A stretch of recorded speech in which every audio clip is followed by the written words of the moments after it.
This podcast was produced by Sean Weston Media.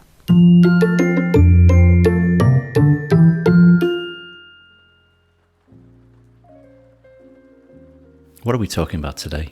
We're talking about something I'd imagine is close to a lot of people's hearts right now. It's the importance of backing up things. No one does it. Who backs stuff up? We're still, months later, all out of the office, or quite a few of us out of the office, and I wonder how many laptops have broken in that time, and how much information and folders and files people have lost while working at home. Yeah, but also people who didn't know that. You know, when you work in an office, things are often backed up automatically to a server somewhere. So as soon as you start working remote, it's harder for the IT department or whatever to back those things up. I remember when I worked in a little office of 10 years ago, and I was next to the server. I used to work next to the server. Used to whir. And he used to whir. I was quite comforting and warm in winter. And the guy from across the road, the IT guy, used to come through, used to say hello, and he used to change the tapes of the backup.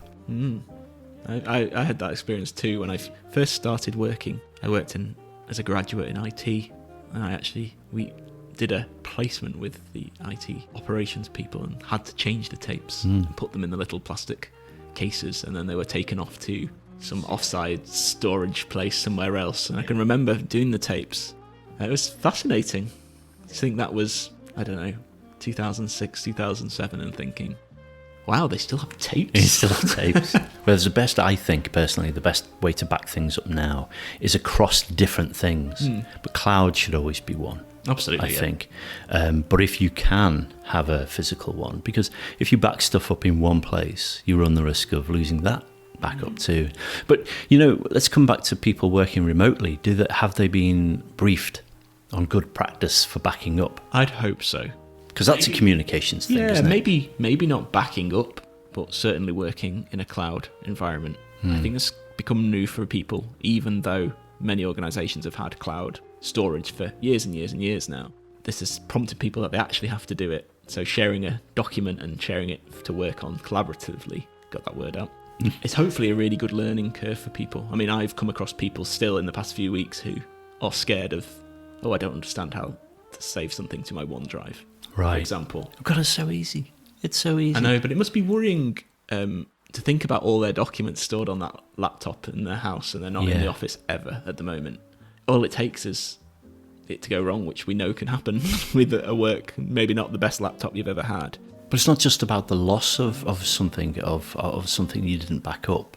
It's of the importance of the thing you're losing, the confidentiality of it, because you're working from home. And these are really important, secret, confidential employer documents. Perhaps not secret, but certainly confidential. But if a competitor wanted to see it, all they have to do is maybe email you and knock on say, some doors. Yeah, your parcel hasn't arrived. Please send the document you last saved for your employer. Well, how would you do it? What do you think is the best way of backing up? What would you do? I know you're very organised. Well, I do think the importance of backing up, as I've said, I think it's important to use software that's collaborative anyway. So if you were using something, I know you have experience of Teams and Microsoft and things. Well, that's a good area to collaboratively work.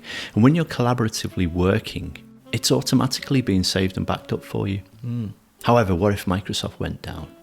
So it's good for IT to perhaps have that. There's another place where there's another storage place Office 365 is backed up somewhere else. But if you're not working as an employer in Office 365 because it's too hard for you, or you haven't too expensive. Well, no, I meant that it's already in place. Oh, okay. So everyone else is using it. Perhaps 70% of the workforce is using it, but you're one of the 30 that isn't, because maybe you are scared of the technology, or you haven't got on board, or you don't want to. You're a Luddite. Pardon? You've not listened. Or you've not listened to the instructions. Then you are a data breach possibility. See, if I was an organisation, I'd take people's ability to save onto a laptop away. I'd make it mandatory. It's too local, indeed. And then people need to understand what saving to a laptop means, because you can save to the cloud through your laptop, but it's not being saved to your laptop.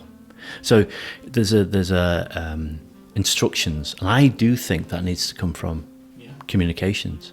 Well, via them, absolutely, and get involved in how to make it more, how to make it easier for people to understand what they're doing. Yeah. Because I think sometimes you see that email pops in and it's from the IT department. I'll read that later. And I imagine a lot of us do that. So I think you have to get more creative. I know it's tough at the moment to be creative as a communicator because we're at a distance. You can't do those face-to-face engagements anymore. Yeah. But try and make it fun. Yeah, come out of email. Stop sending emails. But emails are so easily ignored these days. People don't want to read stuff. So it would be in the company podcast. It would be in the company get-together on Zoom or whatever you want to use. Skype is much more secure than Zoom, by the way.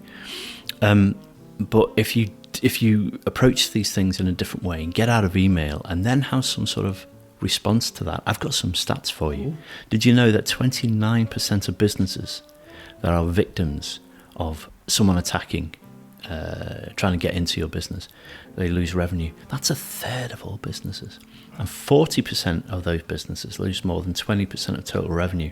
And they lose 20% of customers as well. Simply by not following good practice of backing up and looking after the data, securing the data. And often it's not people hacking in. It's employees losing the data. How often, I mean, in the past, it doesn't happen as much now maybe, but how often have you gone to present or been in a meeting when someone's presenting and they can't find the document?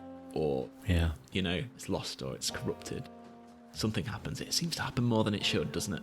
Yeah. I was at a digital festival recently, an online festival, and the amount of technical problems they had was embarrassing. Because these things happen to all of us. But to come back to the core of it is always have your plan B. Yeah. Always have your backup. Always have that other thing you can do if things go wrong in the first place. Secure your data when people are working remotely. More importantly, communicate to the people who don't get on board or can't understand it, because they may be introverted or shy and they don't want to admit, I don't get this.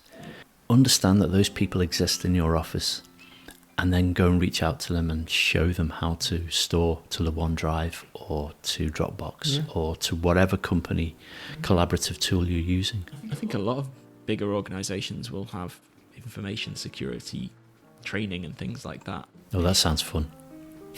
I'm sure it's a barrel of laughs. Barrel of laughs. But it's important that people do that, actually take part in it and actively.